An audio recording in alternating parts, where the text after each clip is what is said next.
Om Swastiastu, Shalom, Assalamualaikum, Namo Buddhaya, Salam Kebajikan. Halo teman-teman semuanya, perkenalkan nama saya Kisha Solin, saya dari kelas 11 F5. Pada kesempatan kali ini, saya akan menjelaskan mengenai satu tokoh pahlawan negara kita, yaitu Negara Republik Indonesia. Tokoh yang akan saya bawakan adalah Bapak Tan Malaka, dan tugas ini merupakan tugas akhir dari mata pelajaran Sejarah Indonesia.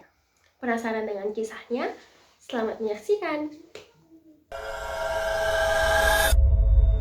Bapak Ibrahim Datuk Sultan Malaka atau yang biasa kita kenal sebagai Bapak Tan Malaka lahir pada 2 Juni 1897 di Pandam Gadang. Beliau adalah seorang guru, marsis, pendiri Persatuan Perjuangan dan Partai Murka, kurniawan dan mata-mata perjuang bangsa Indonesia.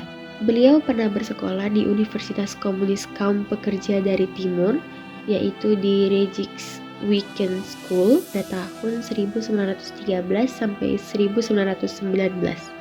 Sebelum kita membahas lebih jauh mengenai perjuangan singkat Bapak Tan Malaka, saya ingin memberitahu satu fakta menarik mengenai sejarah perjuangan Bapak Tan Malaka. Mungkin masih banyak dari teman-teman semuanya yang mengatakan bahwa Bapak Republik Indonesia ini adalah Bapak Insinyur Soekarno. Teman-teman semuanya salah, karena Bapak Republik Indonesia kita adalah Bapak Tan Malaka. Hanya saja Bapak Tan Malaka ini masih sedikit disorot oleh pembelajaran sejarah Indonesia yang ada di sekolah kita.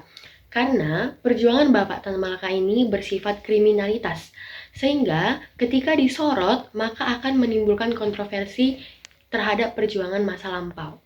Penasaran dengan perjuangan Bapak Tan Malaka? Mari kita bahas. Kisah perjuangan Tan Malaka merupakan perjalanan panjang dan penuh liku dalam memperjuangkan kemerdekaan Indonesia.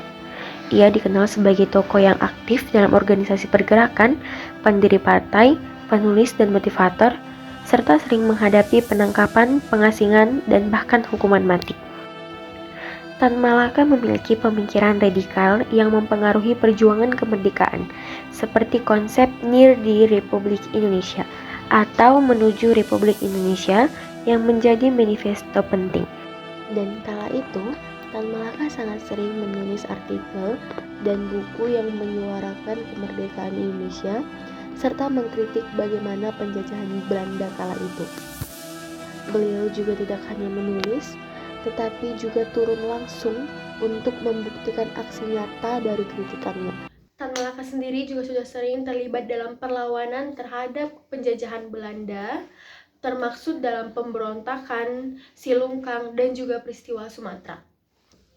Tan Malaka sendiri juga sudah pernah mendirikan sebuah sekolah dan mengajar langsung di sekolah tersebut untuk menciptakan anak bangsa yang memiliki jiwa perjuangan dan kemerdekaan yang tinggi. Banyaknya perjuangan yang ia berikan terhadap kemerdekaan Indonesia membuat dia dikenal sebagai tokoh yang penuh keberanian dan juga berkomitmen yang tinggi terhadap kemerdekaan Indonesia. Hingga pada akhirnya, kisah perjuangan Tan Malaka pun selesai. Perjuangan terakhir yang dilakukan oleh Bapak Tan Malaka berlangsung pada tahun 1948, di mana beliau terlibat dalam peristiwa Madiun, sebuah pemberontakan yang dipimpin oleh Partai Komunis Indonesia atau PKI terhadap pemerintahan Republik Indonesia. Setelah pemberontakan gagal, Tan Malaka menjadi buronan pemerintah dan hidup dalam pengasingan. Ia terus bergerak dan bersembunyi untuk menghindari penangkapan, hingga pada tanggal 21 Februari 1949, Tan Malaka ditemukan dan ditembak langsung oleh pasukan TNI di desa Selopangkung, Kediri, Jawa Timur. Ia meninggal tidak lama setelah penembakan itu berlangsung. Kematian Tan Malaka menjadi akhir dari perjuangan panjangnya untuk kemerdekaan Indonesia dan sosialisme. Meskipun kontroversi seputar kematiannya, Tan Malaka tetap dianggap sebagai salah satu tokoh penting dalam sejarah perjuangan kemerdekaan Indonesia.